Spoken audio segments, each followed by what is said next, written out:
business and then doing a podcast about essentially Jesus. I do it with a Catholic priest who knows basically everything. The guy's a super PhD and probably got like 6 more that I don't even know about.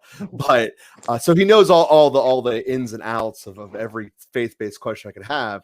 But at the end of the day, what really kind of presses to me in the way that this is applicable to everyone and not just business owners or managers or anything like that, but ultimately, if you want to have a successful business, it's going to boil down to the relationships that you create, whether it be between people within your own company and your employees, whether it be between you and your customers, you and your clients, whatever is applicable to you. It all really comes down to that. And people have this notion inside them that I can be one way with one group of people and another way with everyone else. And the reality is we're not capable of doing that. Your brain is not good enough, not you as an individual, but you as a human. So we're not wired to be able to do that. We are, if you're exercising one strength in one facet of your life, it'll come through in another area. If you're pulling yourself down with weakness in one facet of your life, it'll pull yourself down in another area. So that is just something that I like to start with because it's a natural kind of thing that everyone has had a relationship with their life. I mean, we all have that in every capacity.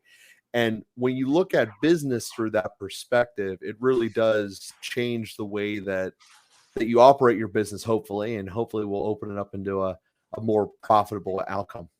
Absolutely. You know, I really truly believe that what you said was so true. I believe whoever you are, wherever you go, you're going to show up. And your true, genuine self is always going to show up no matter what you try to portray. The real you is going to show up either in business or personal.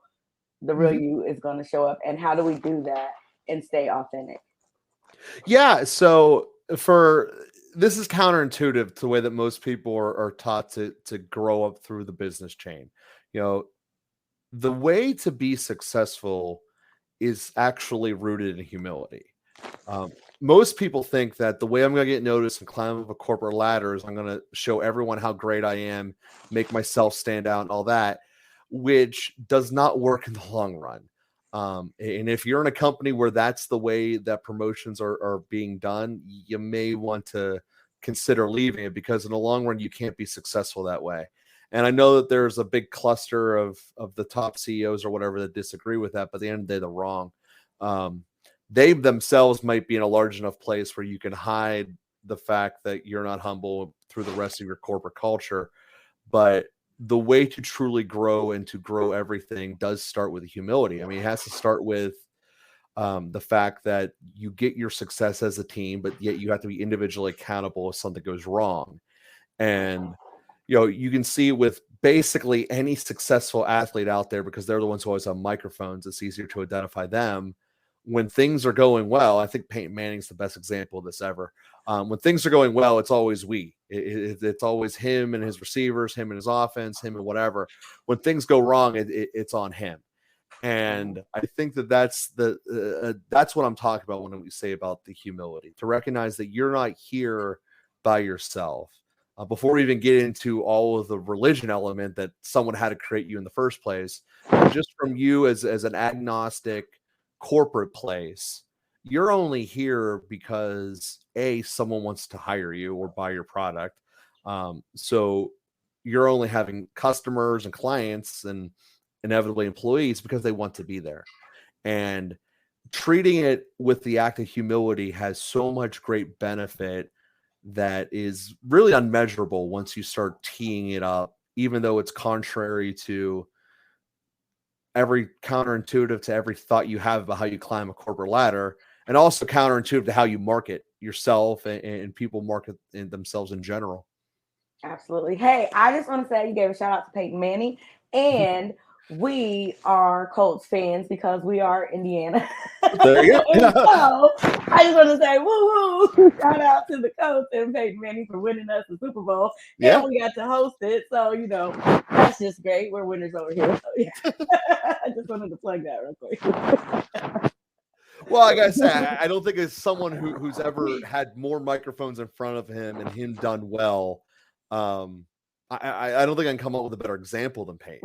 Hmm. I mean, I've seen a lot of public figures, a lot of politicians flat out fail all the time, but Payton doesn't, and he's Hmm. basically just a regular dude at the end of the day. So Absolutely. I And always he's love that about very him. humble. You're absolutely right. He is Yeah, very, very humble. So yeah. yeah.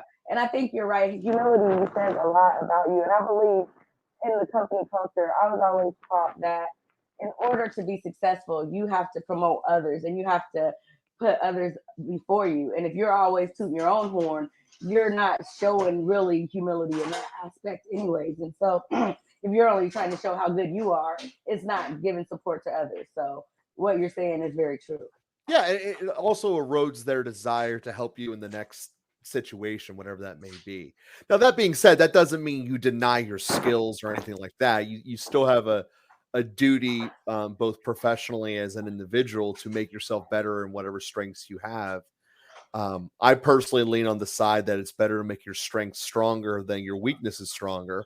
An argument can be made for both sides, but I personally believe it's best to have really high peaks in your skill set rather than trying to have no valleys, because no Absolutely. one is valleyless.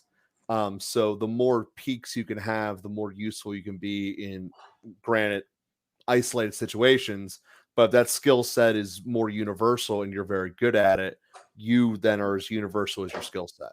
Absolutely. I remember when I started out, and I knew that my journey was to help people and go into coaching. And I wanted to definitely keep God in that and allow Him to lead me on this journey.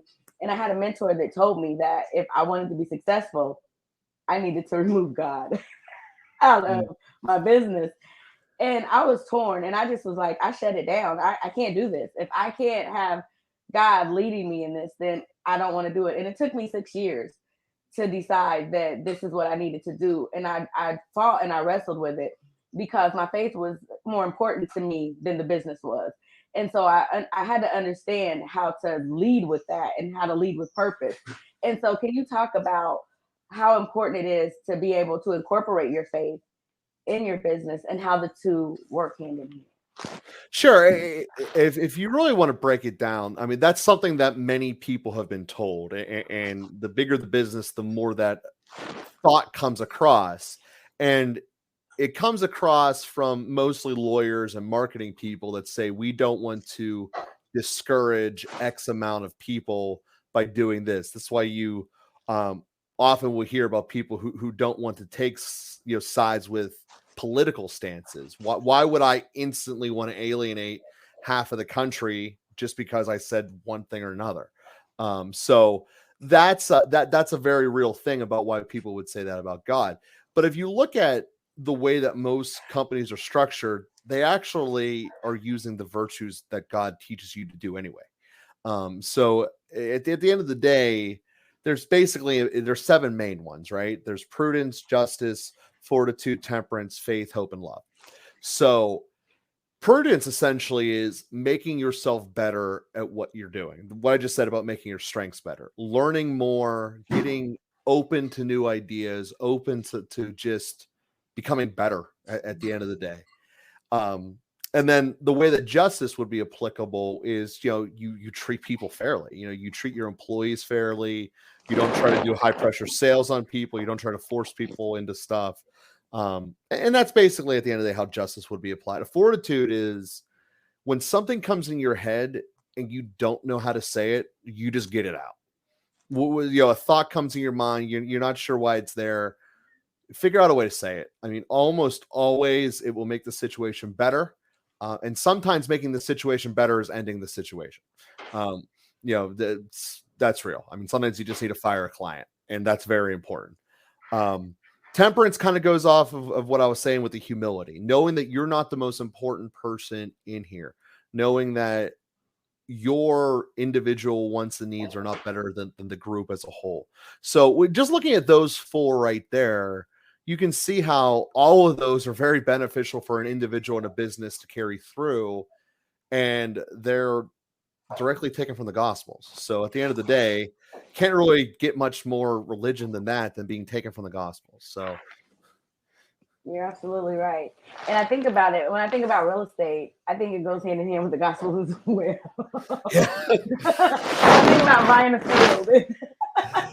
Yeah, there's some similarities sometimes, for sure. And what we have done in our world of this is different than what a lot of people do overall. I am not your standard landlord, and I don't want to be.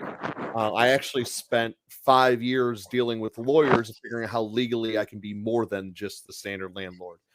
And the reason I didn't want to be was, in general, places that become landlord neighborhoods for a long period of time go downhill. That means something that different to everyone else, but you all know what I'm trying to say. So what we wanted to do was be able to make more areas where the actual people living there cared about there. And the way that's done is in our society is home ownership. So with each individual I have them on a path of them owning the house inevitably. Sometimes it works better than others. Some of them, don't follow through like they say they will, and keeping your word is what it is. Some people do it, some people don't. But at the end of the day, we put people in a situation where the property is theirs. And it's going to be theirs. It's just, do we need to play semantics about when it officially becomes yours down the road, or do we start treating it like that now? And I tell all of my clients, yes, we are signing a lease. So I am your landlord by all technicality. But in reality, this is a buyer-seller relationship. When you own the house and something leaks or whatever, you're not going to call your bank and demand them to come fix it. You're going to go figure out how to take care of it yourself. So putting people and treating them as if they already have it is kind of our starting point. And we do this all in the neighborhoods that are, maybe they're going to be rentals in 10 years. Maybe it's going to be a home ownership area in 10 years. It's kind of on that gray area. And that's where I play at, is in that gray area. So they're all single family houses so that the people can take them over. And I tell them up front, you can paint your girl's room Barbie pink. You can make the kitchen however you want to do, whatever you want. But at the same time, you're responsible for plowing all the snow. You're responsible for cutting all the grass and all the maintenance in between. And the only time you're ever going to see me again is either if I evict you or if we sign the deed. And for everyone involved, starting with them in the first place, they don't get micromanaged. They get treated as if the house is theirs again. So not every tenant out there, in fact, most of them do not want this type of relationship. They don't want it. They want to be able to destroy it, leave, destroy somewhere else, move on, without any real ramifications or any real commitment. But I have found there's a great deal of people who do want this, and they tend to fall into one of two categories. It's either they had no idea how a credit card worked when they were in college and their credit got destroyed and they haven't figured out how to catch up. Or B, their divorce attorney told them to kill their credit out of spite. Either way, you have people who want to own a house. They just don't have the credit score, essentially. And we had to spend 5 years of figuring out how to legally build this program and how to make the banks like it so that they will give the loans on the back end. So fast forward all of that. We started that process in 2007-ish. And we've had a lot of great results going through it. It's estimated in Pennsylvania, which is one of the worst states that happened with COVID, that 40% of tenants stopped paying altogether. I had 3% stop paying. Wow. So it's the difference between being invested in what you want to do and where you want to go versus not. So I say this out here like, okay, Joe, you're running a landlord business. I'm selling donuts. How do I do that to my business? What's the cross applicableness? And the reality is put more ownership on your clients. Most people are very afraid to do that, because if I'm asking my clients to do something different and the other guy down the street isn't, well, why would they pick them? And the reality is when you put something on your client's plate, you actually are strengthening that relationship between you and them. And it builds the repeat element of the clients much more than just having a equal or slightly superior product than your competition does. So bringing them in and making them a part of, by just giving them a little bit more responsibility than the other vendors do really does make things a lot better for you and for the long term overall. Absolutely. I understood everything you spoke to just then because in 2008, we had, well, actually in 2003, we purchased our home and we had an investable rate. We were young starting out and we had no clue what we were doing. Mm-hmm. And in 2008, that rate adjusted, the market crashed, everything went crazy. Our mortgage tripled. Mm-hmm. It was outrageous. We lost our house. We were devastated. We didn't know what to do. And at the time, if we knew things that we know now, we would have done things differently. But we didn't. And everything that you just spoke to at that time, I was just like, I wish there was a program like you're talking about then.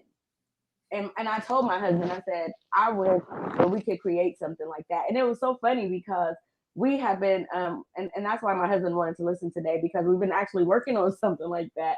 And we never heard of anything like that. Mm-hmm. Talking to you today, you are the first person I have ever heard speak of something like that. And I know so well about it because we went through it. And I'm like, if someone offers something like that, because everybody isn't bad and out there just looking to, like you said, destroy homes and just leave them.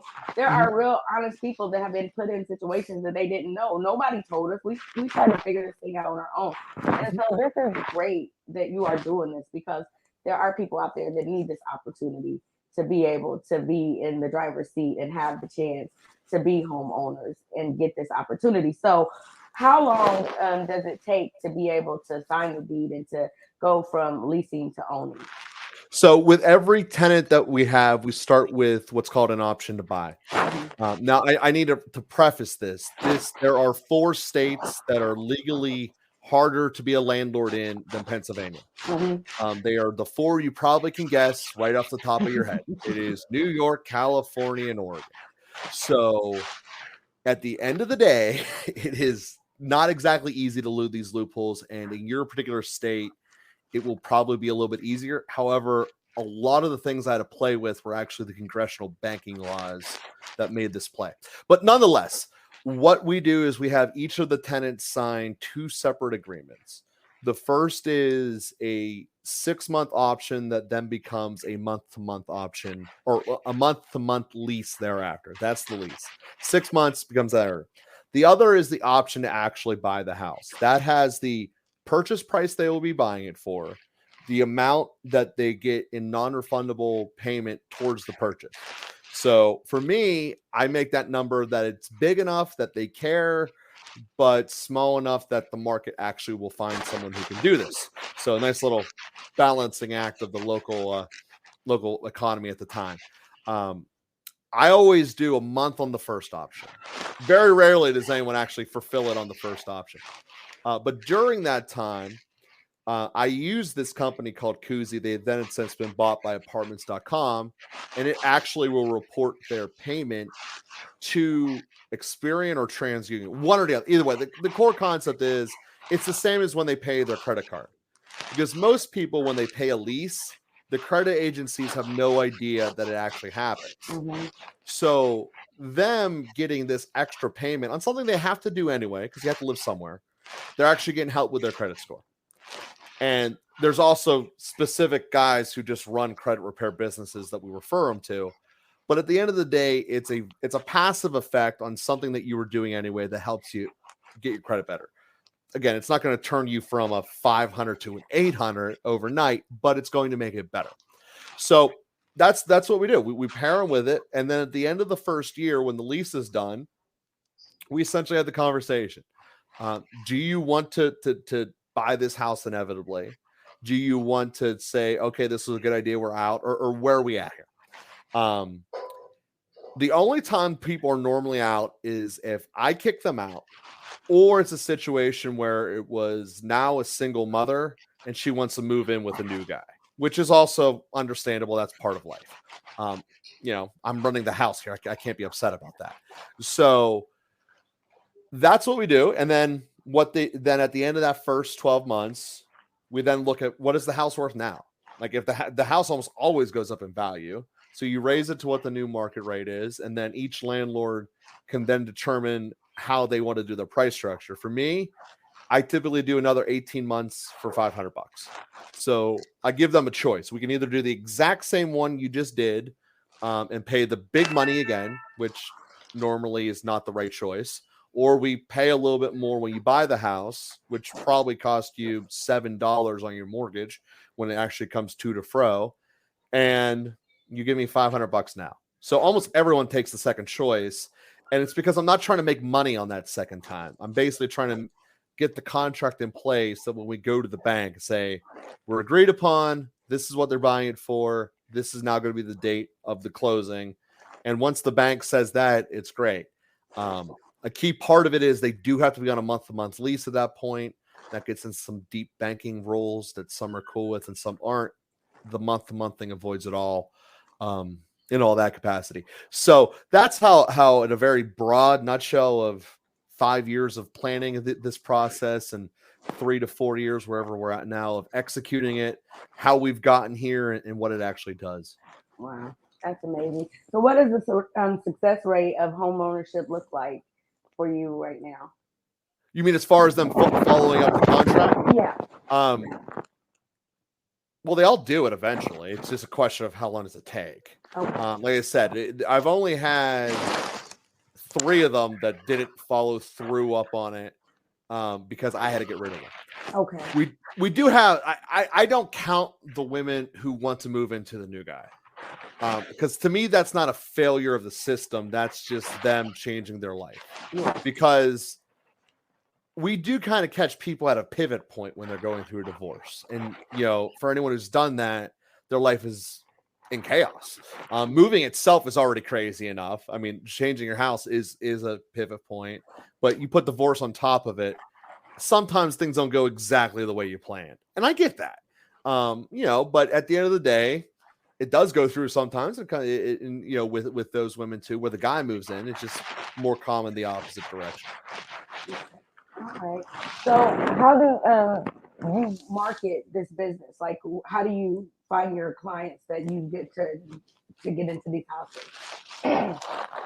I use Facebook and Craigslist. I don't do anything special. Okay. I don't need to. Normally, by the time I put something on Facebook, it's done in like a week. So every single one of my properties that I do that is different than everyone else. I do a video walkthrough of them because to me, the biggest waste of time is showing properties to people who don't want them. Because you just know immediately if a house is not right for you for whatever reasons that you can't get in pictures or from a description, but you can get with a video walkthrough, someone walking through a house. So I do that every time. I mean, with my iPhone, I can do whatever I want. I don't get why everyone doesn't do this. Is the baffling part to me. It takes me, I don't know, 12 minutes to walk through the house. That counts me turning all the lights on beforehand and turn them all off after and relocking up the house. Maybe an hour of editing the thing and doing a voiceover. So they do hear my voice watching these videos of me articulating the property. And I look at it as, of course I should do that because it's not complicated. And I get to sell the house as they're watching it. So what happens is people who end up wanting this house, they watch it, they send it to everyone who's going to be eventually living in the house. And then if they have other decision makers in their lives, which some do, some don't, they send it to their mom, they send it to dad, whatever, and they let them watch it. And then by the time they're actually doing a physical walkthrough for the first time, it's going to be like the 10th time they've seen this house. They know if they want it or not, and it's basically confirming it or it isn't. So that is the main thing that I do to eliminate wasted time. Is I looked at every single thing in our business that wasn't profitable, and we figured out how to streamline it. And the least profitable thing you do is waste time on someone who's not going to be a client. So YouTube doesn't care how many times the video gets shown to people who don't want it. So why should I? Absolutely. All right. So what are your plans for the future with this business? Where do you see it going? Well, I mean, right now it's in an absolutely great spot. We survived COVID, which many didn't. We have the capacity of knowing that the majority of landlords that didn't survive COVID have now just a ton of properties available, and they themselves don't want to buy anymore because they just got burnt. So you have lack of will to buy the properties, let alone the fact that haven't been paid forever. So there's a lack of capital. And this is what's going to ripple across this country. And it's going to happen worse in the place that were shut down harder. So double edge of that silver lining of us being shut down forever in Pennsylvania is that I'm going to be able to buy 5 houses for the price of 2. Wow. So it's going to be nice. But for all the tenants who chose not to pay, there's no properties to put them. And there's going to be basic supply and demand. Lots of people get kicked out, nowhere to put them. Rents are going to skyrocket. They're going to hate all the tenants, or all the landlords will be hated on forever. But we just did what you forced us to do. If you would have just let us evict everyone when we were supposed to, it's a simple system. We evict someone in May, we fix the house up in June, and then new tenants come in July. It works. It does not work when you can't evict someone for 18 months and then all of those houses are broken at the same time. That's the breaking point of the string. So that's the inevitable part. That is what all of these governors did. And there's a very common thread between all the governors that did. If you look at their little parentheses letter next to their name. So it's a direct cause and effect. And this is not because Putin made gas cost more. It's because we printed off money and we weren't allowed to run our businesses. Yeah. All right. Well, at this point in time, I feel like you're doing a really great thing, helping people to be able to own homes and have stability and helping the economy and growth. And right now, like you said, the market is growing and it sucks. I mean, nobody saw COVID coming and, we have to do things differently. And, what do you do? Yeah. Really at the end of the day, as I break this down, kind of go full circle with everything. What got us through COVID wasn't the fact that the tenants kept paying. It was the fact that we had a relationship with the tenants. They weren't just some guy we threw in a house. They are working towards this to be theirs. They know that I'm not going to undercut it from them. I had a message to everyone who had one of their options expired during COVID, and essentially broke down to is, if they still want the house and they still want to be a part of it, we're going to figure out a way to extend it. I get that you might not have the extra 500 sitting around right now. We'll figure this out. This is the life we'll find a way moment right now. And because these kind of relationships had been established, we were able to make it work. And that, like I said, that's really what it came down to. The ones who ran away and hid and didn't want to have a relationship anymore, yeah, we evicted them basically as hard as we possibly could. But the other ones, the vast majority of them that wanted to just continue to have a dialogue and figure life out, we did. Yeah. Relationships are so important. And I don't think people really get the gist of that. And that's the difference between those that stay and those that go. And like you said, how your business survived while others fell is because of what's involved in it and what makes it work. And it's all about that relationship and who's involved. And so I would like to talk a little bit now, because I know that we are coming up on time, because we've got some things that are going to be going on here in a little bit. Sure, yeah. Your baby and all, and I got another show going on. But I want to talk about the podcast too, and how you all relate the Lord into your business, and being a landlord, because no pun intended, but being a landlord and having the Lord in your business and those relationships, and how that all ties in to making this work. Can you bring that all together and wrap it up? Yeah, I mean, at the end of the day, it is, in one word, it is the relationships that do that, and it's the implementation of the virtues that I went through here in the beginning of how can we figure out a way to make things fair for everyone involved. Understanding the basic rules of economics, that every customer wants to pay nothing and every landlord wants to charge infinity. So that's just a fact of life. So a little conflict gets resolved, but that's what economies are. That's what a market economy is. So we look at it and just try to treat everyone as equals. I am not jaded yet. 11 years of doing this, probably should have by now, that I still inherently trust someone that they'll do what they say they're going to do. I don't treat everything with, I'm going to get this house back in 3 months completely broken. I come in with the mentality that you guys are going to keep your word. And, it kind of just builds with a mutual trust. And it's not that there's one personality type that can do this and the other ones can't. It's effort. I mean, you have to learn how to go and try to become better at communicating people with everything else. And the Facebook is great for many things. This ain't one of them.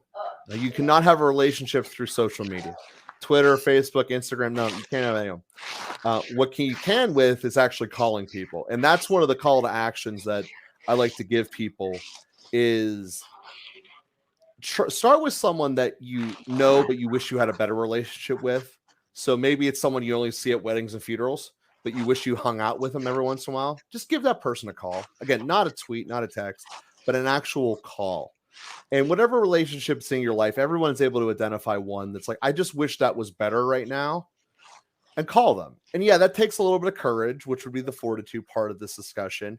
But it's also the process of practicing better relationships makes you better at it. So it's something that we all can do in our individual personal lives that will spill over to us in businesses overall.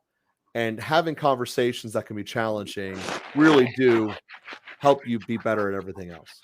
Absolutely. I definitely agree. It's all about relationships.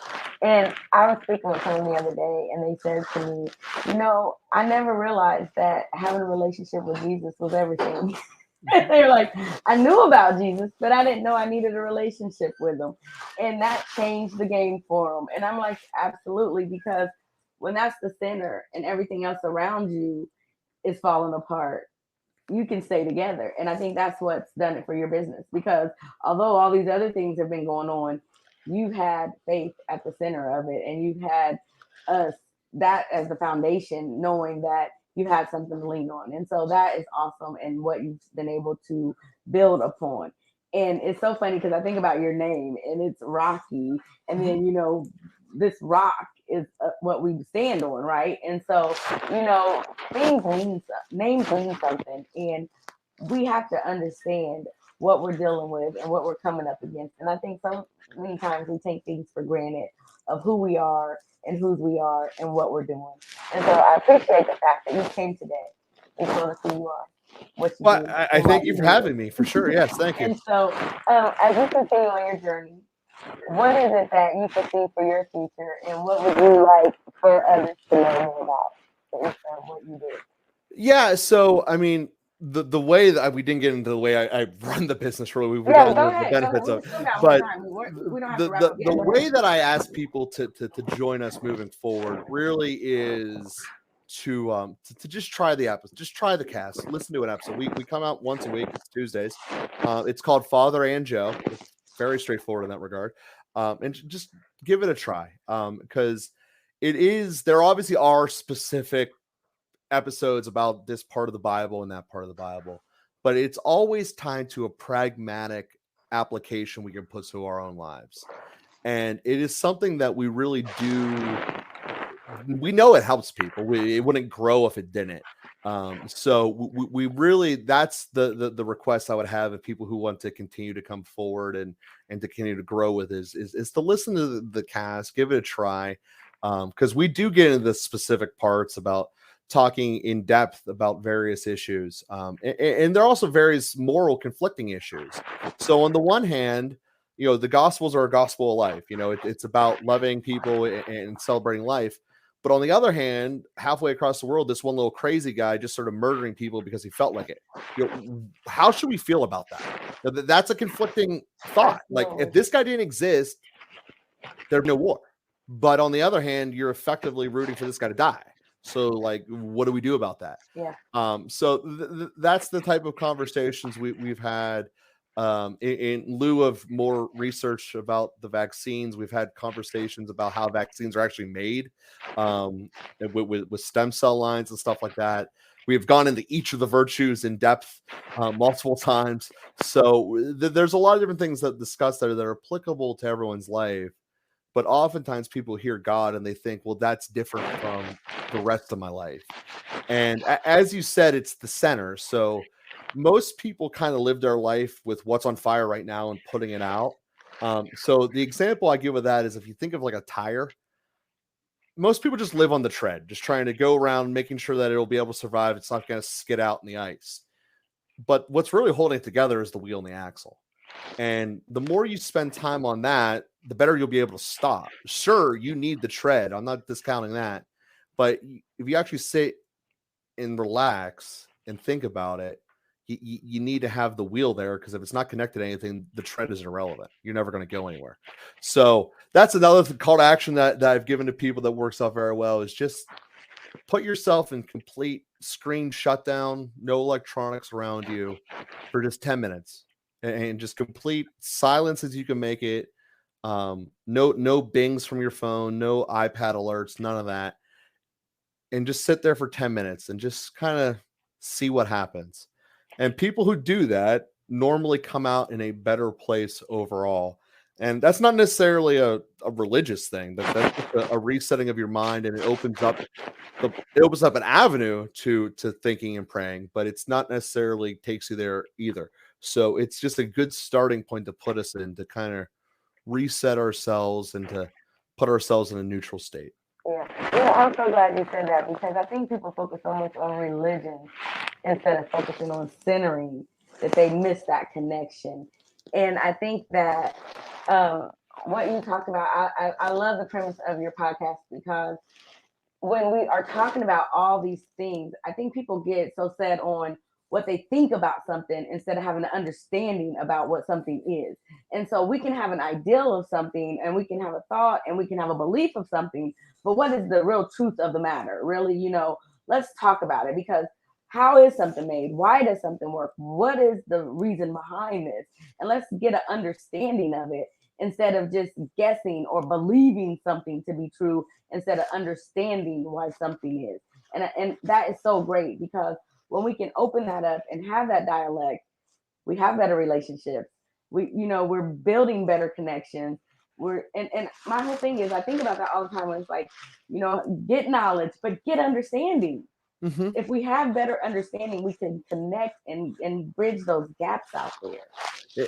And on that note, and I promise I won't go on forever about No, you're this. fine. This is the problem with the current information age, is that you can pick any issue you want. And something that I thought I was never going to have to talk about again the rest of my life is the world round or flat. And you can find people that will adamantly say that the world is flat. And you can isolate yourself from not listening to anyone else, and not wanting to discuss any other viewpoint. And the more and more people put themselves into more and more isolated groups, the more tension that comes between the groups. And the only way really to break that down is to intermingle with the group that you don't agree with. So you don't agree with the people who watch Fox, you don't agree with the people who watch CNN, be around them more and you'll be better off. And that's a big part of life that we are missing now in the internet era, because you can go and hide in your bubble. Even if there's only 6 people in the world who agree with you, that's big enough to be a social group for an individual. And being in other groups and being willing to discuss other things, I think is a big part of it, because everyone's getting conditioned to only hear what they want to hear, and therefore only say what you think someone else wants to hear. It's by definition artificial and takes away from your own humanity at the end of the day, and your own thought process. So I would always invite people to actually turn your phones off and talk to someone next to you, than rather just live on the internet. Now, that being said, my podcast lives on the internet and there is values to it, but Absolutely. there's a big difference between reading data and having understanding, as you just mentioned there. And this isolation groups that we have really does perpetuate this problem. And if there's going to be a major problem in the future that doesn't revolve around economics, asterisks, it's going to be this. This is the social issue that we are going to have to fight for ongoing. That if we keep allowing ourselves to be separated into smaller and smaller groups, it always creates tension between the groups. and Mhm. inevitably leads to problems beyond measure. Oh, So absolutely. that's just the fact of life. Yeah. I was just thinking here. Yeah, just let's go be controversial. And I'm gonna say, I'm just gonna come here and tell you, go on this square. Now people are gonna question me. Well, maybe it is. Let's think about that. Like, I mean, you can question whatever you want to, but you know what? Just let's keep the conversation going, people. Let's keep talking. Let's keep connecting. Because the more we talk, the more we can see that we're really not that different. But let's have communication that can be good and that can bring us together, not divisive, not separate us, but that can help us to be informed and make us more more loving, more caring, more kind. Oh yeah, absolutely, and it works. As you said, there's nothing special or different about me. That being said, I created a business that has a 97% fail rate in the first year, and I've had it lasting for over a decade and then some. And what really made a difference is all the stuff we just talked about. That's part of why Father and Joe was created, because I recognize that this is part of this. Let's try to share it with other people. And to try to deny that from your business and yourself as an individual, whether you're a business owner or manager or wherever you're at in that stage of life, you're going to hinder yourself. So it really, we said it like 100 times, but there's no way to deny it. It comes down to relationships. And the best way to make better relationships is to practice with the ones that you already have. So if you have a bad relationship, you want to practice making it better, call up the person you have a bad relationship. If you are scared about entering this, just start with calling your mom. I mean, just wherever you're at, it's not going to be as scary as you make it in your head almost always. And it's certainly worth doing that. Absolutely. All right, Joe. Thank you so much for joining us today. Tell people how to find your podcast and how to come to you in Pennsylvania if they would like to be home. Perfect. Like I said, you can find us. It's at Father and Joe. It says here on the screen. I'll send you guys a link as well, and it'll be right there. But we're on every single platform you can be on, and it's straightforward. Father and Joe. All right.